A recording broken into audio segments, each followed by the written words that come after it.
Assalamualaikum warahmatullahi wabarakatuh. Waalaikumsalam warahmatullahi wabarakatuh. A'udzu billahi minasyaitonir rajim. Bismillahirrahmanirrahim. Alhamdulillahilladzi hadana lihada wa ma kunna linahtadiya laula an hadanallah. Asyhadu an la ilaha illallah wahdahu la syarika lah. Wa asyhadu anna sayyidana Muhammadan abduhu wa rasuluhu la nabiyya ba'dah. Allahumma salli ala sayyidina Muhammadin al-fatihi lima ukhliqa wal khatimi lima sabaqa nasirul haqqi bil haqq wal hadi ila siratikal mustaqim wa ala alihi haqqi qadrihi wa miqdarihil azim amma ba'd. Faqala al-musannif fi hadzal kitab khulasatu sanati saminati minal hijrati. Khulasatu sanati saminati minal hijrati utawi iki iku ringkasan sejarah tahun kang kaping 8 kang netep saking hijrah. Ringkasan di tahun ke-8 Hijriah. Fi sanati saminati hadasat ghazwatu Mu'tah. Ing dalam tahun kang kaping 8 terjadi perang Mu'tah. Kita sudah bahas itu di beberapa waktu yang lalu. Ini ringkasannya yang terjadi di tahun ke-8 Hijriah.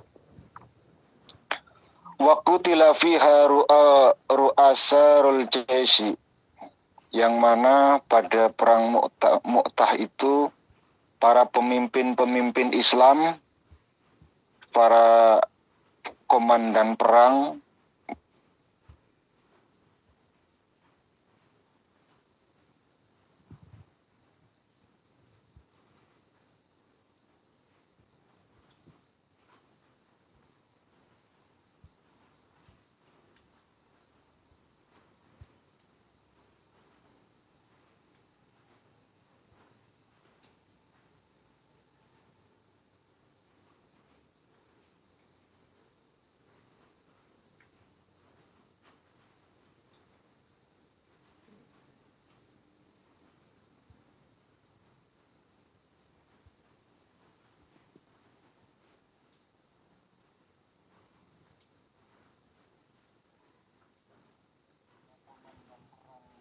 tinggal Khalid bin Walid ngamuk luar biasa.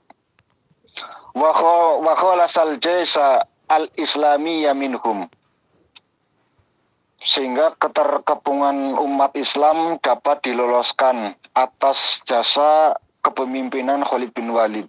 Kita tahu bahwa Khalid bin Walid itu semenjak menjadi panglima perang tidak pernah menemukan kekalahan, bahkan saat belum masuk Islam.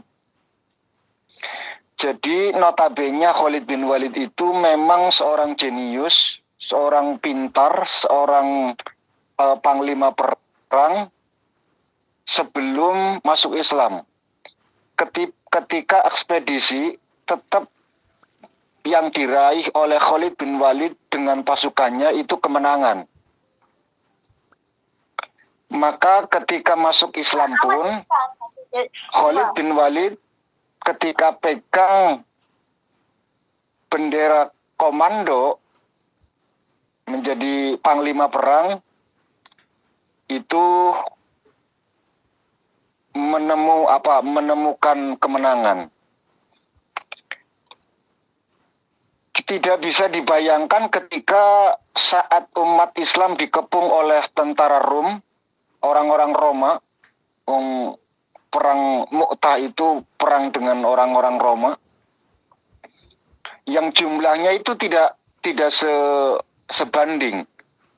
Umat Islam sedikit, musuhnya banyak, dikepung, tapi karena kejeniusan Khalid bin Walid sehingga umat Islam itu bisa lolos.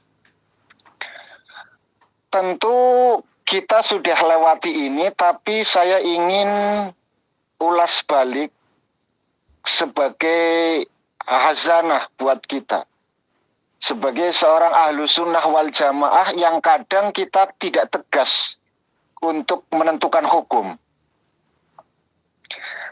Tidak tegasnya kita sebagai ahlu sunnah wal jamaah dalam menentukan hukum bukan kita itu lemah, tidak. Tapi saking banyaknya pengetahuan, saking banyaknya ilmu pemahaman. Saya ambil contoh misalkan kepemimpinan Khalid bin Walid ini, Bu. Jangan bisa bayangkan, Khalid bin Walid mantan preman. Orang yang pernah memusuhi Nabi luar biasa. Artinya keimanan Khalid bin Walid itu tidak sebanding dengan Abu Bakar. Kok Abu Bakar dipimpin oleh Khalid bin Walid? Artinya apa? Imamnya tidak jauh lebih baik ketimbang makmumnya. Gitu loh. Imamnya tidak jauh lebih baik daripada makmumnya. Ada Abu Bakar, ada Umar, ada Utsman, ada Ali. Orang-orang yang imannya lebih dulu. Orang-orang yang sudah berjuang bersama Rasul itu lebih lama ketimbang Khalid bin Walid.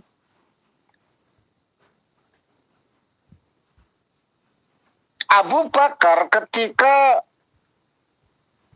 mau ditimbang iman seseorang itu, paha sebelah kanan saja itu tidak sebanding keimanannya dengan seluruh umat manusia.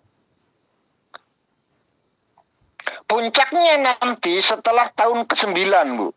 Ini kan tahun ke-8. Tahun ke-9 itu luar biasa. Di mana terjadi perang Tabuk.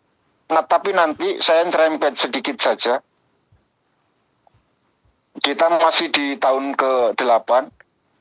Yang mana perang Tabuk itu nanti bendera kepemimpinan itu diberikan kepada Abu Bakar. Artinya apa? Itu adalah perang terakhir Kanjeng Nabi. Ya, perang terakhir. Karena sebentar lagi Nabi akan kapundhut.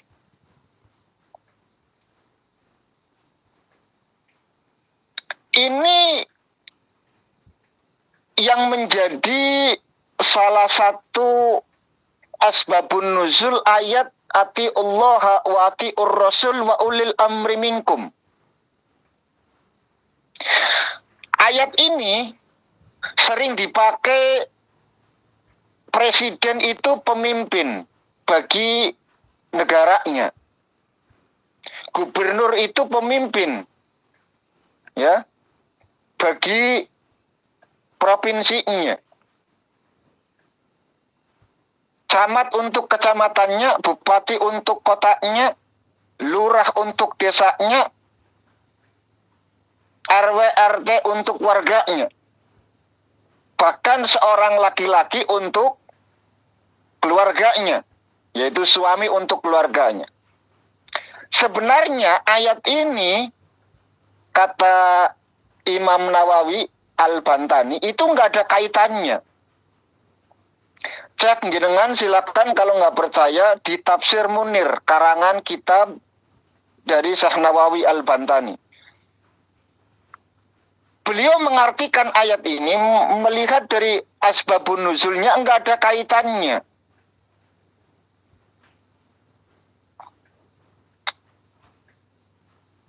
Ayat ini ditujukan atas dasar kepemimpinan Khalid bin Walid. Artinya apa? Artinya bahwa ayat ini, turun ayat ini itu untuk perang. Jenengan bisa bayangkan, pada kondisi perang kita dituntut dan dipaksa untuk mengambil keputusan yang cepat, yang tidak boleh ada sedikit pun argumentasi. Dituntut dengan cepat dan sepakat, tidak boleh ada yang menolak. Sebab kalau terjadi permusyawaratan terlebih dahulu, terjadi debat dulu, selesai Bu. Musuh keburu nyerang. Wong dalam kondisi lagi perang, ambil keputusan, kok ribut? Ya selesai, dibantai semua. Makanya wa ulil amri minkum, dan pemimpin kalian semua taat kepada Allah, taat kepada Rasul, dan taat kepada pemimpin kalian, kata Allah. Prosesinya cepat sekali, karena Rasul pernah menyampaikan ketika pemimpin perang pertama Zaid bin Harisah itu meninggal, digantikan oleh Ja'far. Meninggal, digantikan oleh Abdullah. Abdullah meninggal, langsung diganti sama Khalid bin Walid. Jangan bayangkan ketika kalimat atau nama Khalid bin Walid disebutkan, lalu menjadi perdebatan. Selesai Bu. Ini karena lagi debat, dari belakang dibantai. Maka prosesnya begitu cepat. Mau tidak mau, suka atau tidak suka, harus tunduk patuh pada keputusan Rasulullah. Hikmah apa yang bisa kita ambil? Kadang-kadang nalar kita itu tidak tembus Bu. Ya. Nalar kita itu tidak tembus. Nalar kita itu tidak bisa. Nalar kita untuk dipaksa. Mau nggak mau harus menuruti. Karena agama milik Allah dan Rasulnya. Bukan milik siapa-siapa. Bukan milik nalar manusia. Bukan seyogyanya. Bukan seharusnya. Tidak sama sekali. Kalau dibilang nalar, seharusnya pemimpinnya Abu Bakar. Minimal Umar. Kenapa harus Khalid bin Walid? Itu nalar kita. Orang yang pertama kali masuk Islam, orang dewasa, Abu Bakar. Maka pengganti Rasulullah harusnya Abu Bakar. Kenapa kok Khalid bin Walid? Gitu.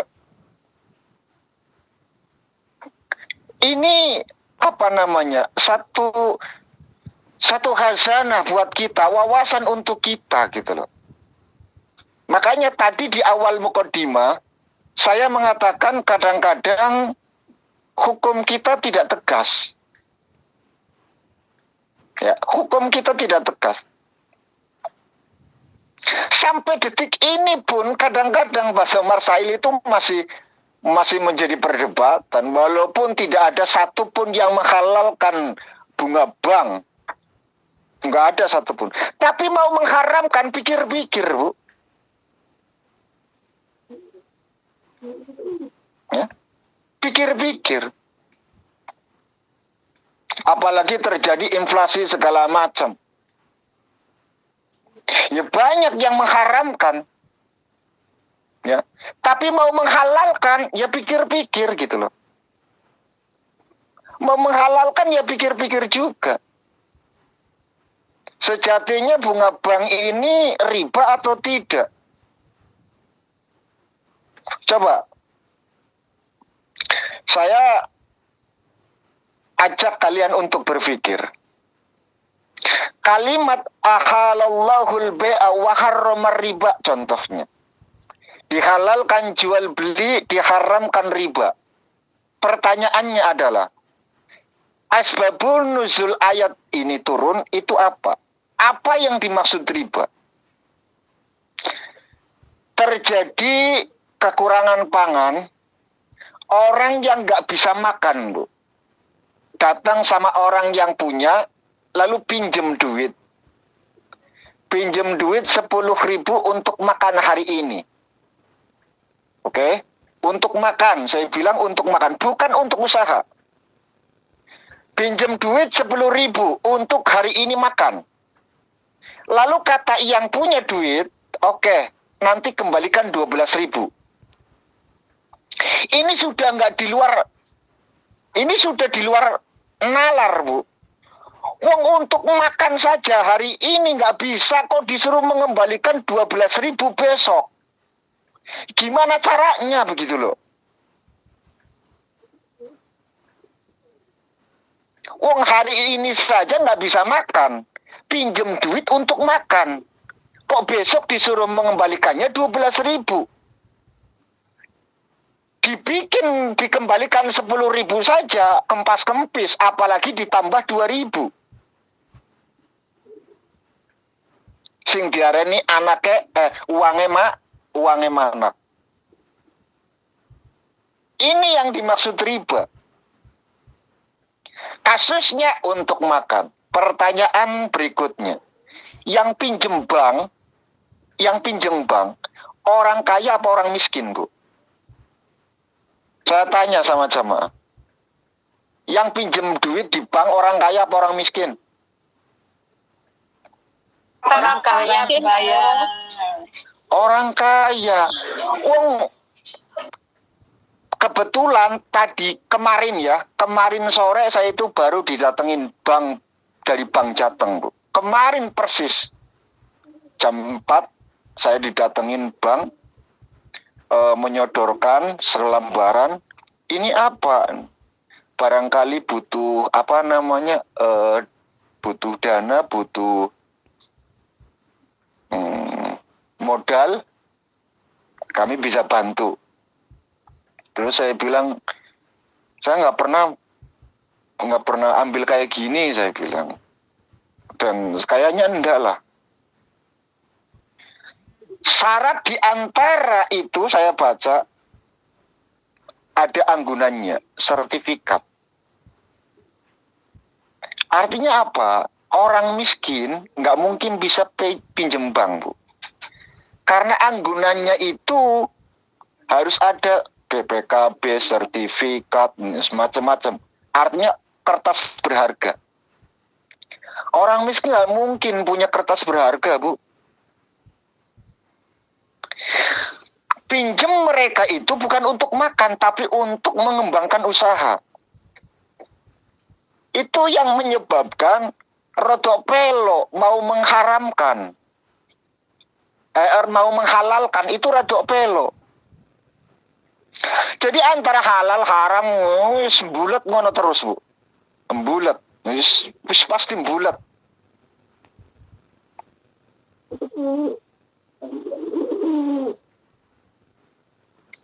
Karena inflasi itu pun terjadi gitu loh. Masalahnya kita itu anut paham kapitalis. Kan repot. Andaikan kita pakai standarnya emas aman, Bu. Tapi sekarang standarnya dolar. Uang itu terjadi inflasi dan segala macam. Bayangkan kita hutang di tahun 80 1 juta. 1 juta di tahun 80 itu buat beli sapi itu bisa 10 sapi, Bu. Ya. Bisa buat beli sapi itu ya minimal 5 lah, 5 sapi. 1 juta. Ada orang tahun 80-an pinjam 1 juta. Baru nyaur sekarang. Kuat nyaure sekarang, Bu. Mau nggak disaur 1 juta?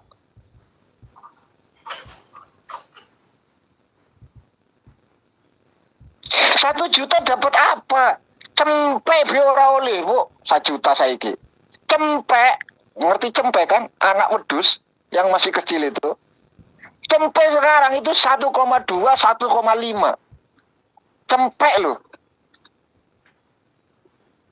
Yang mana tahun itu bisa buat beli sapi 5.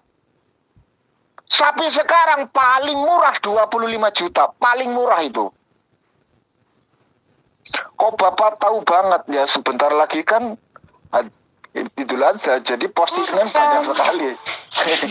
Banyak sekali gitu loh. Yang lewat di beranda Bapak itu banyak sekali. Oh.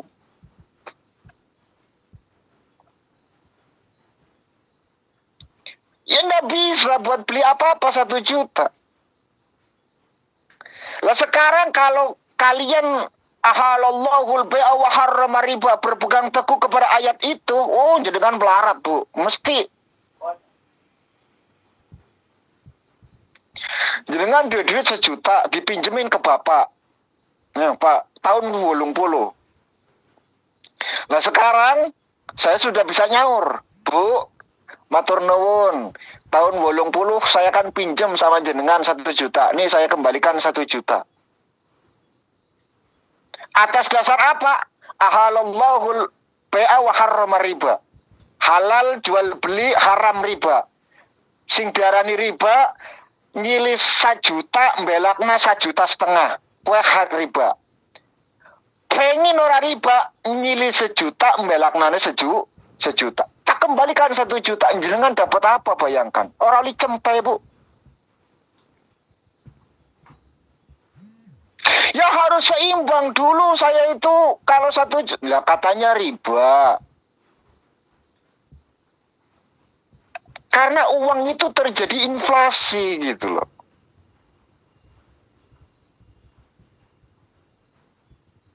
Ayo. Ilmu manajemen dan ekonomi kalian saya putar otaknya. Saya pinjem duit 100 juta di bank. Contoh ini. Saya pinjem uang 100 juta di bank. Per bulannya itu 2 juta selama 5 tahun. Ngangsurnya 2 juta sampai 5 tahun. Oke. Berarti setiap bulan saya harus menggelontorkan duit 2 juta masuk ke bank. Titik. Saya kelola duit 100 juta itu. Karena kebetulan saya itu jual beli mobil, saya alokasikan dana 100 juta itu untuk jual beli mobil. Beli mobil yang standar saja lah ya, standar-standar yang kijang-kijang yang tahun-tahun lalu. Ya minimal 50 juta. 50 juta 1 unit. 2 unit berarti 100 juta. Keuntungan, Bu. Kalau kita beli mobil 1 unit 50 juta. Beli 2 unit 100 juta. Oke. Asal kalian tahu, minimal pedagang mobil, minimal ini loh, minimal, itu mengambil keuntungan 2 juta. Minimal itu. Wong kemarin saya itu beli Kijang LGX tahun 2003, harga 77 juta, Bu. Ditawar 85 juta, saya belum dapat. Lepas 90, mau orangnya. Dibeli 90 juta. 77 sampai ke 90 berapa keuntungannya, Bu? 13 juta kan? 13 juta. 13 juta, Bu.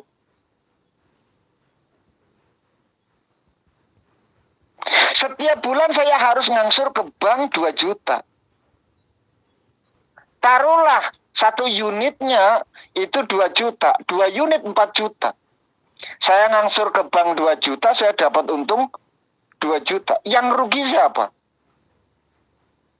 Tidak ada yang rugi. Bank diuntungkan, kita pun diuntungkan.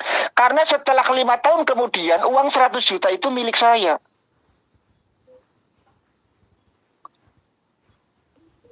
Makanya mau mengharamkan juga pelok, mau menghalalkan juga sedikit ada ribanya. Sampai sekarang belum putus yang valid gitu loh. Teman-teman, sahabat-sahabatku semua. Itu contoh yang pertama. Contoh yang kedua. Nabi wusul. Jarak 100 meter, tahu ada air, Bu. 100 meter itu ada air. Nabi tahu itu. Tapi wusul Nabi saat itu seketika juga langsung tayamum, Bu. Langsung tayamum. Coba jenengan belajar ilmu fikih. Saya yakin ilmu fikih kalian wis dhuwur lah ya. Saya ambil yang paling kecil saja, Safinatun Najah saja. Syarat atau batalnya tayamum itu apa? Ketika kita mengetahui ada air, maka batal tayamumnya. Jenengan wani ngomong, Nabi batal tayamumnya ngono. Mentok ilmu fikih, Bu. Ya, pelo hukum fikih. Kenapa? Mau nggak mau, justru fikih yang harus ngikuti Kanjeng Nabi. Wong agama milik Allah dan Rasulnya. Mentok-mentok ini khusus untuk Nabi, tidak boleh diikuti umatnya, selesai. Nabi sah-sah saja, kita nggak boleh, Bu. Apa jenengan tawaf, terus ada yang ngasih tahu, Mbak, kok jenengan tawaf tayamum, sorry. Kok jenengan tayamum itu kan ada, saya ngikuti Nabi, saya lagi wusul karo Gusti Allah. Diguyu karo umat jenengan. Apa meneh diguyu karo Imam Syafi'i malahan jenengan. Sok-sokan. Nggak bisa gitu. Kembali kepada ati Allah wa ati Rasul. Taat kepada Allah, taat kepada Rasul, taat kepada pemimpin kalian. Maka mau nggak mau kita harus satu komando. Ya, harus satu komando. Khalid bin Walid mengatakan ini itu yang harus dikerjakan. Gitu loh. Dan Nabi itu Nabi. Nubuahnya Nabi itu kelihatan banget. Kenapa? Setelah Zaid bin Harisah, Ja'far bin Abi Thalib, Abdullah bin Rawaha itu meninggal dunia, tapuk kepemimpinan kok diambil, dialih oleh Khalid bin Walid. Nabi ya wis mikir, Bu. Ya. Kalau sampai terjadi 3 kali kematian jenderal, berarti terdesak. Maka harus diambil satu pemimpin yang jenius di medan pertempuran. Ya, di medan pertempuran. Tidak lain dan tidak bukan kecuali Khalid bin Walid. Kenapa saat itu Rasul nggak ikut? Karena pada waktu yang bersamaan nanti terjadi Fathul Mekah. Nabi masuk Mekah dari utara, Khalid bin Walid yang habis melakukan pertempuran itu masuk dari sebelah selatan. Artinya Mekah juga dikepung. Kita lanjut. Wa fiha fatahar Rasul sallallahu alaihi wasallam maqatal. Linaqti Quraisyin syartan min ahdil Hudaybiyah. Dan terjadi pula di tahun yang ke-8 itu terjadi Fathul Mekah. Rasul masuk ke Mekah. Linaqti Quraisyin syartan min ahdil Hudaybiyah. Kenapa kok Rasul menyerbu kota Mekah? Karena terjadi pengingkaran perjanjian Hudaybiyah. Kharajar Rasul ilaihi bi asyrati alafi rajulin wa isra Abu Sufyan fi tariqi wa aslama. Nabi keluar bersama dengan 1000 tentara, wa isra Abu Sufyan fi tariqi, bertemu dengan Abu Sufyan di tengah perjalanan, yang mana Abu Sufyan pada saat itu telik sandi mata-mata kaum Quraisy. Tapi ternyata wa aslama, dan masuk Islamlah Abu Sufyan. Di tengah perjalanan ketemu dengan Abu Sufyan yang notabene telik sandi atau mata-mata, tapi ternyata Abu Sufyan sendiri masuk Islam.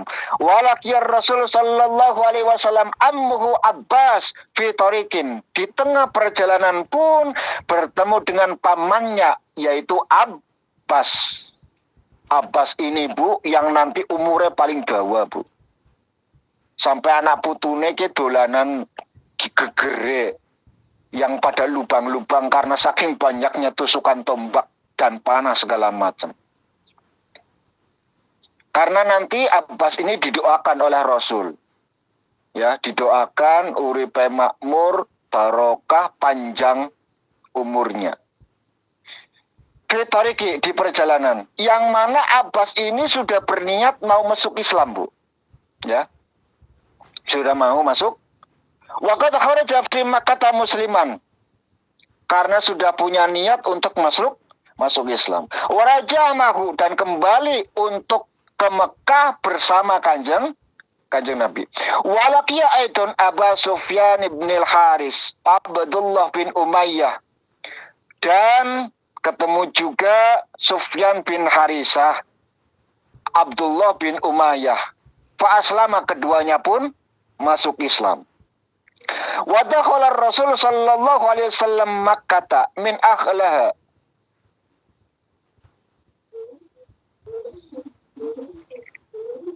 Kemudian Rasul itu masuk ke Mekah min akhlaha, dari arah depan, yaitu dari utara. Warasala Khalid bin Walid min asfaliha, dari arah belakang, yaitu antara utara dan selatan. Faqatalahumur rijal min Quraisy, tapi terjadi sedikit pertikaian. Khalid bin Walid itu sedikit melakukan peperangan karena orang-orang Quraisy pada saat itu melakukan perlawanan. Fahazamahum wa afar Rasul sallallahu alaihi wasallam anil Quraisyina wa manahum wa hadal asnama allati fi Ka'bati wa khawlaha. Lalu Rasul memberikan pengumuman, ayo,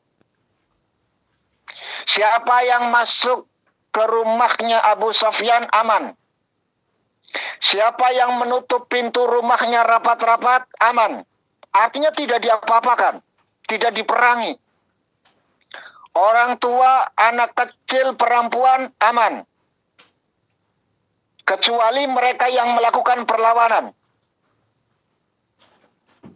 Wa ammanahum ahaddama, mereka aman.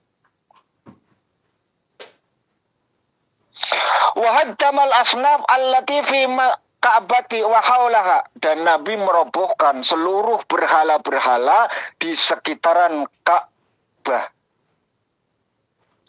Ka'bah itu sudah menjadi kebanggaan sejak zaman dulu, Bu. Itu Ka'bah.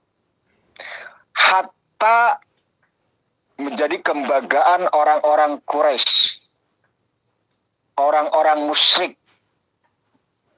Mereka pun haji, jangan dikira tidak. Quraisy itu pun haji, tawaf. Ya.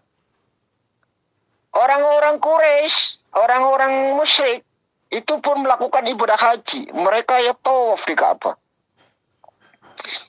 Hanya saja yang menjadi persoalan, penyembahan mereka itu bukan kepada Allah Subhanahu wa taala, melainkan menaruhkan berhala-berhala di sekeliling Ka'bah. Itu yang kelirunya.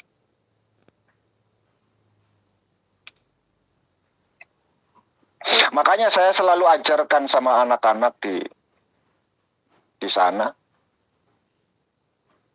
Ya, jangan terlalu bangga-bangga banget lah ya. Memang ibadah haji dan umroh itu satu ibadah yang mengeluarkan duit banyak. Itu intinya, Bu. Kalau masalah ibadah, podo, Bu. Sama-sama ibadahnya. Ya, sama-sama ibadahnya.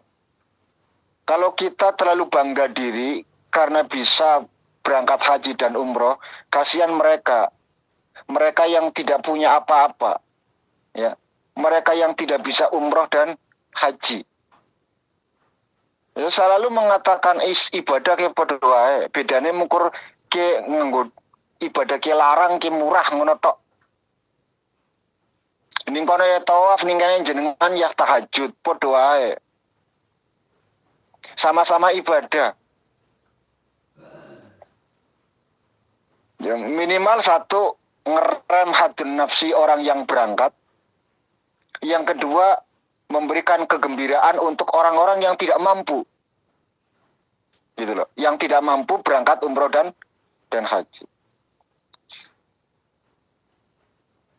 Kemarin kan saya baru cerita.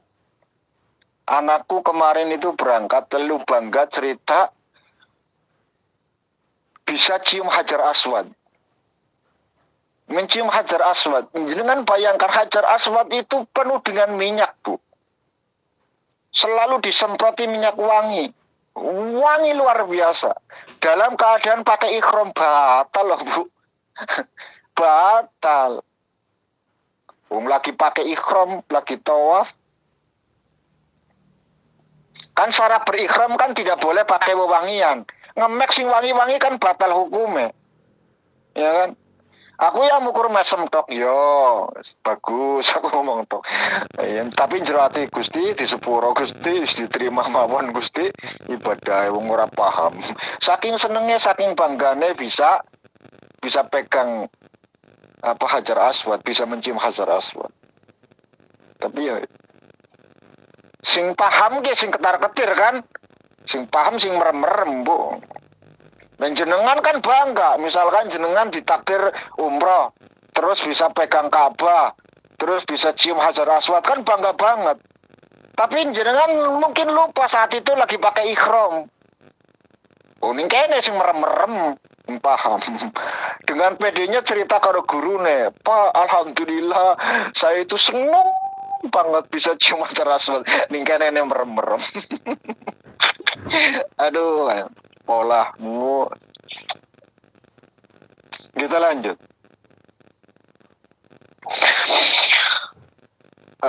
Mana? Wafar Rasul sallallahu alaihi wasallam anil Quraisyiyin ammanahum adal asnam allati fil maqdad wa hawlaha wa bayahu rijalu wan nisa'u wa ahammu man aslama Abul Fathi Abu Kuhafah. Dan Abu Kuhafah itu pun masuk Islam ketika Fathul Mekah. Siapa Abu Kuhafah itu? Walidu Abi Bakr Siddiq, yaitu bapaknya Abu Bakar Siddiq. Wa Muawiyah bin Abi Sufyan, dan Muawiyah bin Abu Sufyan. Muawiyah ini yang nanti berseteru dengan Ali bin Abi Thalib, Bu. Ya, Muawiyah ini yang berseteru. Dan Muawiyah itu orang cerdas pula. Sama-sama cendekiawan muslim nek zaman saiki. Karena dua sosok ini, baik Ali maupun Muawiyah, itu sama-sama yang banyak meriwayatkan hadis. Ya, banyak yang meriwayatkan hadis. Dua tokoh luar biasa, dua sahabat Nabi yang sangat luar biasa.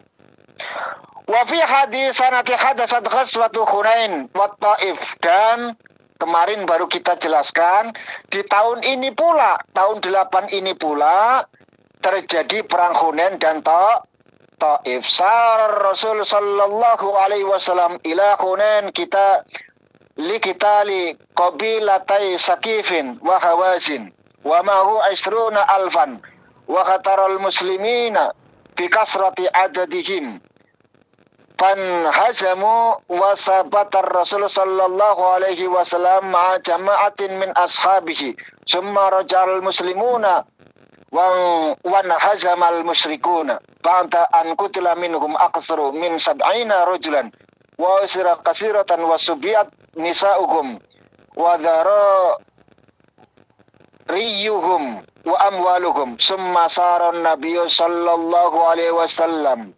yata'aqqabul farina fawajadahum mutahassinina bit-Taif fahasaruhum samaniyata asyara yawman wa qutila muslimuna asna asyara rajulan summa raja Rasul sallallahu alaihi wasallam ila Ji'aranah faqadimat alaihi qabilatu Hawazinu muslimin Wa kasarahum biraddi sabyi dunal amwal summa akhrama bil umrati wa dakhala Makkah summa raja ilal Madinah min lailatihi. Terjadi perang Hunain, perang Taif, yang mana mereka pun mengalami kekalahan, didesak terus sama orang-orang muslim, dikepung mereka selama 18 hari, banyak mereka yang meninggal, di antaranya orang Islam itu 12 orang, orang musyrik itu 70 orang, artinya orang Islam lebih unggul, lebih menang. Dan ketika Rasul pulang singgah di Jiroyan, utusan mereka itu datang, mereka menyerah, lalu Rasul itu suruh memilih, ya wis, nek kowe nyerah kowe pilih, mana yang mau diamankan, tawananmu, teman-temanmu, atau hartamu. Harus satu di antara yang dua itu kau tinggalkan. Kau pilih hartamu, silakan hartamu kau bawa kembali, tawanan tetap di sini.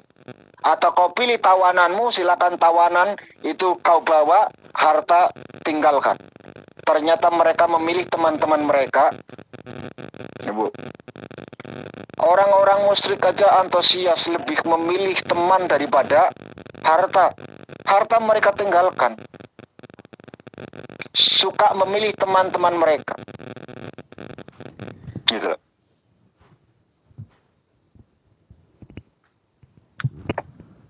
Untuk melakukan kemaksiatan, mereka rela berkorban, meninggalkan harta benda mereka, Bu. Apalagi kita. Yang nanti puncaknya, seperti yang tadi saya katakan, puncaknya nanti di tahun 9. Perang Tabuk.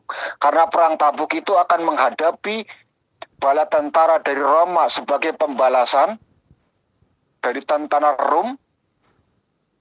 Itu luar biasa, Bu. Sedangkan pada saat itu paceklik, panas luar biasa, tidak ada persiapan perang sama sekali, sehingga Nabi itu nanti berpidato untuk minta dermawan, minta sokongan dari para dermawan. Nanti Utsman, Abu Bakar, Umar, insya Allah nanti kita akan cerita pada pertemuan yang akan datang. Ada 5 menit, barangkali ada yang mau ditanyakan, kalau enggak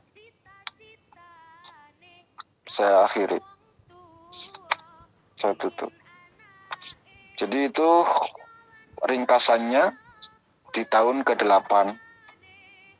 Fathul Mekah terjadi di tahun ke-8. Ya, pemimpin perang, para jenderal-jenderal banyak yang meninggal. Terus pamannya Abbas, Abu Sufyan, bapaknya Abu Quhafa itu pada masuk Islam. Artinya Islam itu makin kuat, makin jaya karena dimasuki oleh orang-orang terpandang, orang-orang kuat, orang-orang yang punya pengaruh di sana, sehingga Islam itu makin hebat saja di pandangan orang-orang musuhnya. Kenapa? Karena ini adalah akhir-akhir, masa-masa akhir ya, masa-masa akhir Nabi bersama para sahabat. Masuk bulan tahun ke-9, nanti Nabi memberikan tabuh kepemimpinan, artinya bahwa akhir tahun itu Nabi kapundhut. Ya, Nabi kapundhut. Dan nanti pesan-pesan Nabi itu luar biasa, ketika para sahabat itu sedih, nangis luar biasa. Pesan Nabi itu yang bikin kita itu senang, bikin kita bangga menjadi umat baginda Nabi. Karena apapun itu, Nabi tetap bersama kita. Ya, Nabi tetap bersama kita.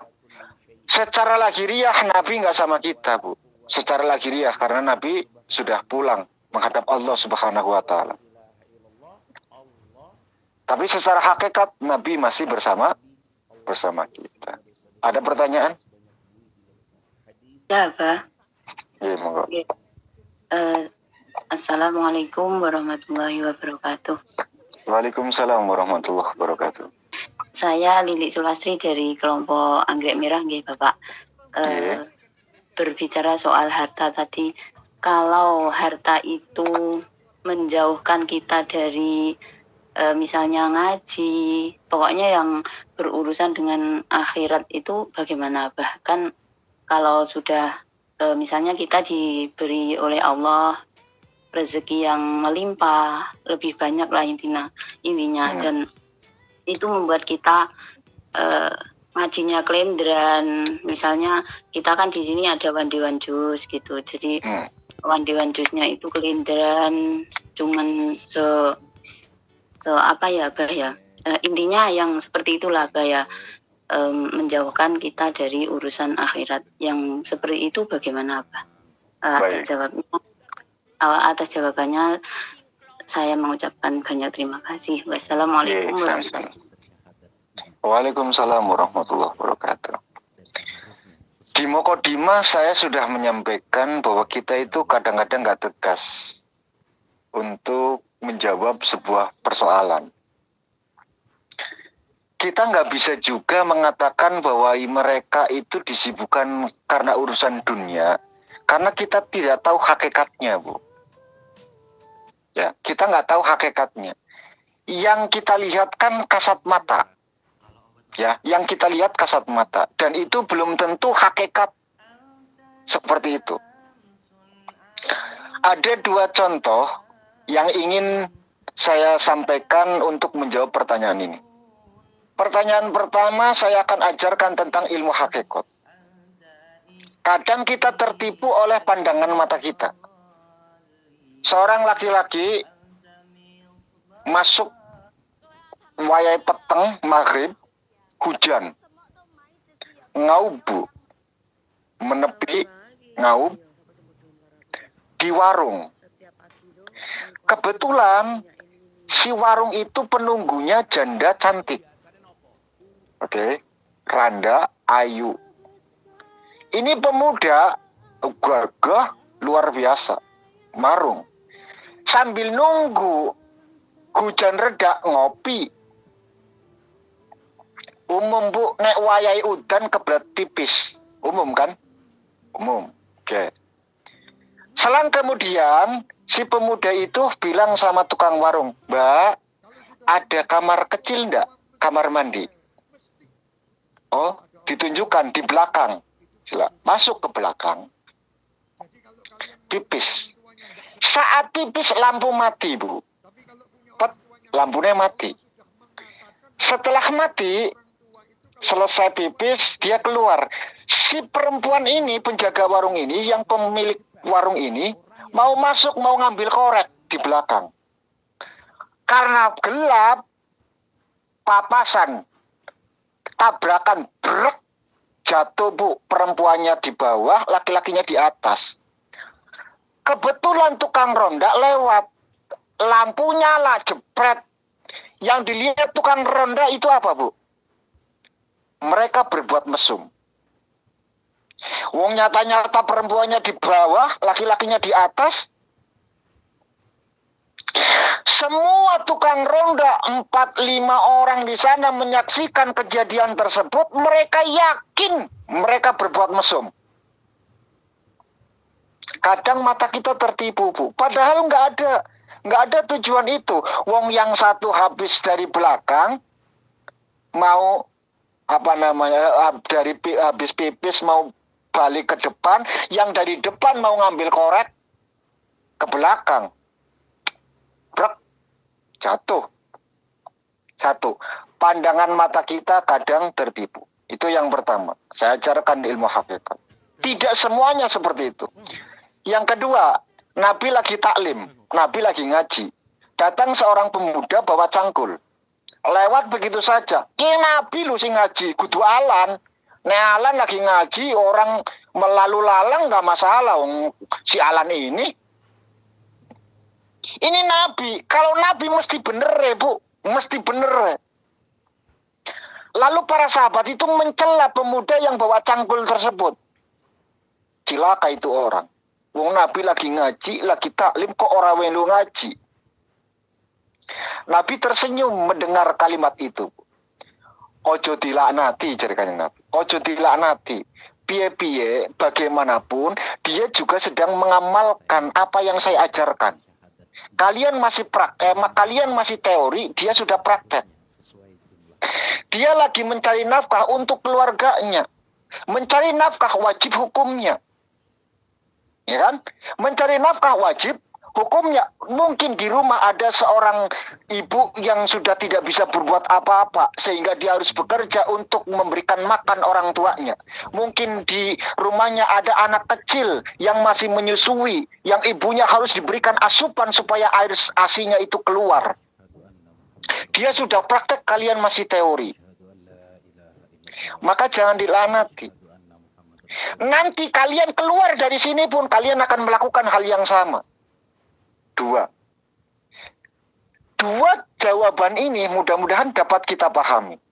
Satu, kita tidak bisa menjustifikasi seseorang itu tergila-gila harta hanya untuk memperkaya diri. Boleh jadi mungkin di rumah kebutuhan luar biasa, utangnya mungkin akeh banget yang harus disaur.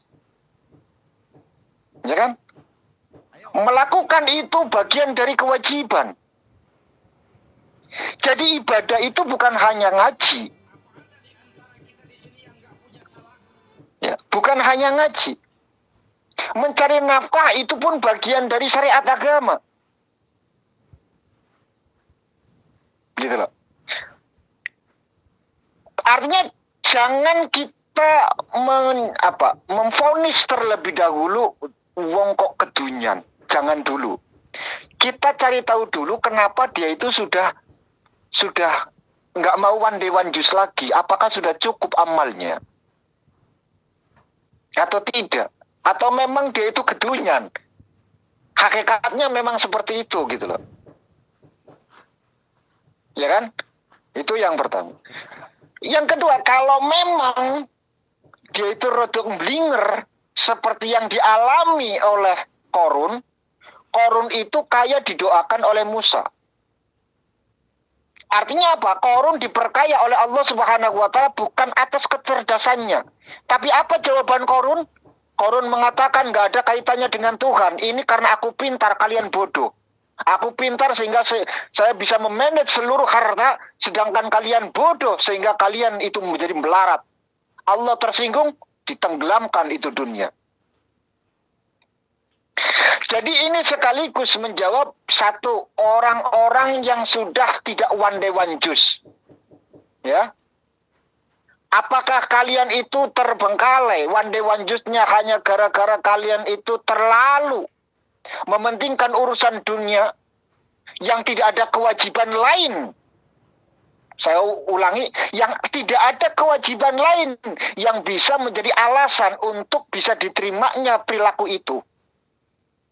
Kalau tidak, jangan-jangan kalian itu seperti Korun. Gitu loh. Jangan-jangan sekalian seperti Korun. Sudah nggak mau baca Quran lagi. Malas segala macam. Merasa ini lebih penting ketimbang baca Quran. Awas. Korun itu sudah ditenggelamkan. Gitu loh. Kecuali seperti pemuda yang disaksikan oleh Nabi, dia benar-benar di sana itu butuh kebutuhan dan lain sebagainya. Artinya apa? Dua kemungkinan. Yang pertama bisa jadi itu dibenarkan oleh agama. Ya, bisa jadi dibenarkan oleh agama karena dia harus mengejar target segala macam untuk menutupi hutang, sehingga jangan kalian mengatakan wong kok ora yang baca Quran lagi. Jangan dulu. Ya, jangan dulu. Saya pernah memberikan moto itu begini, jangan mengkritik perbuatan orang lain sebelum kita tahu apa alasannya. Karena tidak menutup kemungkinan kita pun akan melakukan hal yang sama apabila posisi kita tidak jauh beda. Itu moto tahun 2011. Saya pernah mengungkapkan itu. Yang kedua, boleh jadi dia itu benar-benar keblinger. Contohnya sudah ada Korun, Fir'aun, dan lain sebagainya. Artinya apa? Kita harus seimbang. Ya, kita harus seimbang. Untuk ngerem hadun nafsi dalam diri kita, menekan hawa nafsu kita, kita iringi dengan zikir, baca Quran, sholawatan, tahajud, zikiran, dan lain sebagainya. Supaya nafsu kita itu tidak melebar, tidak selalu dituruti. Gitu loh. Ada sisi-sisi itunya. Paham ya? Jadi kembalikan kepada diri kita masing-masing. Aku wis cukup apa urung? Kalau merasa masih kurang, jangan berhenti di sana.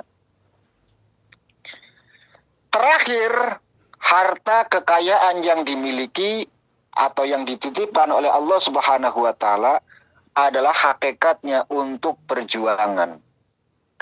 Gurung tentu, Bu. Belum tentu orang sing kedunyan itu yang dicela oleh pangeran, belum tentu. Boleh jadi dengan hartanya dia itu pengen bantu yang miskin, tolong yang lemah, dan lain sebagainya. Karena ibadahnya lewat hartanya. Jangan bayangkan, andai kata orang itu pikiran semua, baca Quran, toh nggak ada orang Islam yang kaya, kita selesai, Bu. Perjuangan tanpa harta pun nggak bisa. Artinya apa? Islam itu selalu berpasangan. Islam itu jangan mengikuti arahan untuk menjadi orang tasawuf dok, ilmu hakikat dok gitu loh. Sebab kalau tasawuf, semua tasawuf, Islam dibantai, Bu. Pasti Islam dibantai. Karena wong miskin kabeh. Cara ilmu tasawuf, jenengan punya harta yang bisa dimakan untuk 1 bulan, haram hukumnya. Ayo. Jenengan satu bulan gaji. Ya, 1 bulan gaji itu 10 juta taruhlah. 10 juta itu bisa buat makan 1 bulan kan? Bisa. Lebih apa? Nah iya, hak tasawuf itu mengajarkan besok buat makan sambil kerja untuk besok makan. Selesai. Nggak boleh jenengan itu punya harta sampai bisa dimakan untuk 1 bulan. Nggak boleh, Bu. Nggak boleh. Makanya kita nggak bisa gitu loh. Kita nggak bisa berbuat yang semacam itu. Andai kata semuanya tasawuf, yang dikerjakan, yang dilakukan, yang diamalkan, selesai kita dibantai sama orang-orang dari sisi ekonominya, dari sisi semacam-macam lah ya. Kita akan dibantai habis-habisan. Makanya kalau ada orang kaya, kita doakan menjadi orang yang kaya, dermawan. Gitu saja. Harus ada yang kaya, Islam harus kaya. Kalau nggak kaya ya selesai kita. Artinya apa? Ada yang kaya, ada yang sederhana, ada yang bahkan tidak punya sama sekali. Supaya apa? Supaya bisa berjalan, bisa melingkar gitu loh. Iya. Yang kaya bisa bantu dengan hartanya, sehingga dengan hartanya dia bisa ibadah. Sing miskin sing dibantu baca Quran, sehingga dia itu tenang karena besok ada yang bisa dimakan. Pahalanya ngalir sama orang yang memberikan makan, dan seterusnya gitu loh. Berantai. Paham ya Bu ya? Nggih, insyaallah. Sampun ya? Paham, Abah. Nggih, sampun, matur nuwun. أعوذ بالله من الشيطان الرجيم بسم الله الرحمن الرحيم إلى حضرة النبي المصطفى محمد رسول الله صلى الله عليه وسلم وعلى آله وصحبه وذريته الكرام ونخص خصوصا إلى روحي بابا شيخوني اللهم اغفر له وارحمه وعافيه واعف عنه اللهم انزل الرحمة والمغفرة من أهل لا إله إلا الله محمد رسول الله شاء لله لكم الفاتحة أعوذ بالله من الشيطان الرجيم بسم الله الرحمن الرحيم الحمد لله رب العالمين الرحمن الرحيم مالك يوم الدين إياك نعبد وإياك نستعين اهدنا الصراط المستقيم صراط الذين أنعمت عليهم غير المغضوب عليهم ولا الضالين آمين. أعوذ بالله من الشيطان الرجيم بسم الله الرحمن الرحيم اللهم صل على سيدنا حبيبنا شفينا كريم الدخرنا مولانا محمد سلم ورد بركة لكل صحابة رسول الله الحمد لله رب العالمين والعاقبة للمتقين والصلاة والسلام على رسولنا محمد وآله وصحبه أجمعين اللهم ندم أحوالنا وخلصنا من ألم الفقر والذل وعصمنا من البلاء والوباء والطاعون ومن شر الأعداء والشياطين والنفس الأمارة بالسوء اللهم يسر لنا الانتظام في جميع الأمور الدنيوية والدينية وحسن مرادنا بالخير اللهم بعدنا من الشر والعصيان اللهم إنا نعوذ بك من جهد البلاء ودرك الشقاء وسوء القضاء وشماتة الأعداء يا محول الحال والأحوال حول حالنا إلى أحسن حال اللهم يا كسر النوال ويا خالق جميع الأفعال وفقنا لنية الخير في جميع الأقوال والأحوال اللهم سلمنا وسلم ديننا ولا تسلب وقت الناس إيماننا ولا تسلط علينا من لا يخافك ولا يرحمنا وارزقنا خير الدنيا والآخرة إنك على كل شيء قدير ربنا آتنا في الدنيا حسنة وفي الآخرة حسنة وقنا عذاب النار وصلى الله على سيدنا محمد وعلى آله وصحبه وسلم وعلى ربك رب العزة عما يصفون وسلام على المرسلين والحمد لله رب العالمين بحق الفاتحة أعوذ بالله من الشيطان الرجيم بسم الله الرحمن الرحيم الحمد لله رب العالمين الرحمن الرحيم مالك يوم الدين إياك نعبد وإياك نستعين اهدنا الصراط المستقيم صراط الذين أنعمت عليهم غير المغضوب عليهم ولا الضالين آمين آمين آمين يا رب العالمين. Bahwa tadi jawaban saya berarti tidak membenarkan orang yang meninggalkan atau menterbengkalaikan yang mengikuti one day one juice. Artinya saya juga tidak sependapat, tidak setuju.